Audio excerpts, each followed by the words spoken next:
భోలాశంకరుడు వాస్తవంగా అమాయకుడే. వారు సదా మీ అమాయకత్వాన్ని ఉపయోగించుకుని మీరు ప్రసాదించిన శక్తులను మీ మీదే విరుద్ధంగా ప్రయోగిస్తున్నారు. తారకాసురుని దురాగతాలకు వారసులు అతని 3 కుమారులు. ఇక ఆ 3 కూడా చాలా తెలివిగా మిమ్మల్ని తమ సంరక్షకులుగా చేసుకున్నారు. ఇవి నాకు తెలియనివి కావు పార్వతి.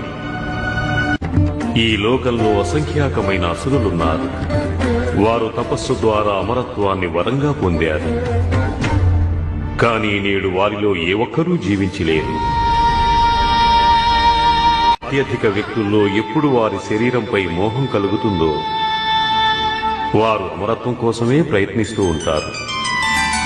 ఇక శరీరం నాశనం కావటం ఈ సృష్టి సృష్టించినప్పుడే నిర్ధారింపబడుతుంది.